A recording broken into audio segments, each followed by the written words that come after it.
देश आगे बढ़ रहा है, देश आगे बढ़ रहा है। देश कहाँ आगे बढ़ रहा है? देश की हालत पता आपको कितनी ख़राब है? आप देखना चाहेंगे? कर्जा बढ़ गया, बहुत परेशानी है भैया। अब हम नहीं कह रहे भैया, वर्ल्ड बैंक कह रहा है, IMF, sorry not world bank, alert जारी कर दिया भाई, भारत पर बड़ा कर्ज का बोझ 205 लाख करोड़ पहुंचा आंकड़ा। IMF ने किया अलर्ट। ओरे बाप रे बाप, गजब हो गया, 205 लाख IMF ने अलर्ट कर दिया। अरे रे, अब क्या करें? वो तो ट्रिलियन ट्रिलियन कौन सी इकोनॉमी बना रहे थे पता नहीं, यहाँ तो कर्जा ही बढ़ गया सब पर। और आप लोग कहते हो कि सब कुछ अच्छा चल रहा है, मोदी जी देश अच्छा चला रहे। 205 लाख करोड़ का कर्जा है हमारे ऊपर, हैं? प्रति व्यक्ति कितना हो, कोई हिसाब लगा के बताओ भाई। तो ये तो अच्छा खासा कर्जा हो गया। एक ज़माने में जब मैं स्कूल में हुआ करता था तब ये बात होती थी, इतना कर्जा हो गया, हर भारतीय के ऊपर कर्जा होने वाला है, फलाना ढिकान है, इतना है उतना है।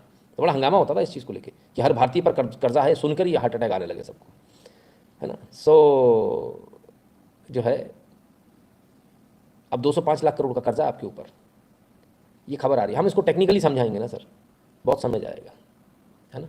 समझाएं टेक्निकली, पॉसिबल नहीं, बहुत सारे लोगों को फिर भी पल्ले नहीं पड़ेगा, इकोनॉमिक्स से नहीं पड़ेगा पल्ले। तो नक्शल में एक बात समझा दें, ये खबर छपी है ना, कहाँ से आई है? कहीं बाहर से आई होगी। और जब जो है IMF जैसा कह रहा है, world economic forum, Indian international monetary fund, ये जब कुछ कहे ना तो समझ लीजिए अपन सही रास्ते पर है। अगर ये कह रहे हैं ना कि हमारा नुकसान हो रहा है, हम गर्त में जा रहे हैं, तो हम पक्का फ़ायदे में, क्योंकि ये वही लोग हैं जिन्होंने हमारा एस्टिमेट निकाला था 2% रहेगी ग्रोथ, फलाना रहेगी ढिकाना रहेगी, और हम लगातार आगे बढ़ रहे हैं। तो जब तक ये कह रहे हैं इसका मतलब एकदम सब सही चल रहा है ना, कोई दिक्कत तो नहीं है, ठीक है। चंदन शर्मा जी कहते हैं 1.5 मंथ GST कलेक्शन, ये बात भी सही है।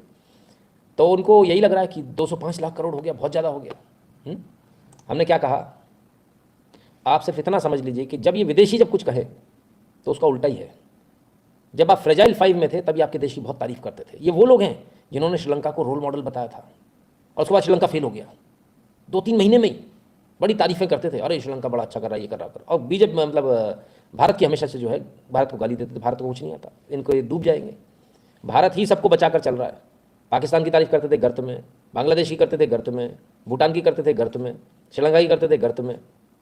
बचा भारत जिसकी बुराई करते थे, इसको कुछ नहीं आता, ये इनको देश चलाना नहीं आता, ये बिक जाएंगे, तो भारत बच गया। तो सीधे सीधे नटशेल में इतना समझ लीजिए कि जब ये कुछ लिखें, इस प्रकार की कोई खबर आए, घबराने की कोई ज़रूरत नहीं, बस इतना समझ लीजिए कि हाँ अपन सही रास्ते पर है, ठीक है, एकदम बराबर। खाली बराबर कहने से थोड़ी काम चलेगा सर, सबूत दिखाने पड़ेगा, ऐसी कैसे काम बनेगा।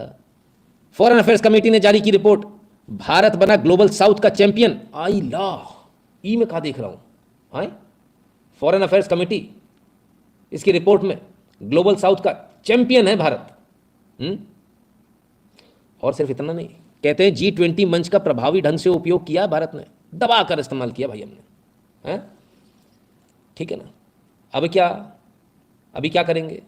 वो तो कह रहे थे कि भारतीयों के ऊपर इतना कर्जा हो गया, उतना हो गया, फलान हो गया, ढिकान हो गया। दूसरा कमेटी आती है, वो कहती भारत तो चैंपियन है। आ रहा कुछ समझ में? ठीक है ना। तो ये रियलिटी है। तो ना इनके फुलाए में फूलना है, ना भटूरा बनना इनके फुलाए में, और ना इनके दुत्कारे में अपने कोई फ़र्क पड़ना चाहिए, है ना, ठीक है ना। ये अगर हमको माला पहना है तो खुश होना चाहिए, ना हमें दुखी होना चाहिए कि जब ये हमारी बुराई करें। इनको बिल्कुल अलग कर दीजिए, इनसे अपना मतलब ही नहीं रखना है। क्लियर है? बड़े आराम से ईजी शब्दों में समझा रहा हूँ, है ना, ठीक है। तो ये वो लोग हैं साहब जो आपके देश का कभी भला चाह ही नहीं सकते, जो आपके देश का भला चाहते ही नहीं है। कुछ लोग और भी इस देश के अंदर ऐसे लोग हैं, गजब हो जाएगा अगर आप सुनेंगे तो। ठीक है, शुभम श्रीवास्तव जी धन्यवाद दिया। तो क्या गजब हो जाएगा भाई, देखे ज़रा। प्रथम टेस्ट है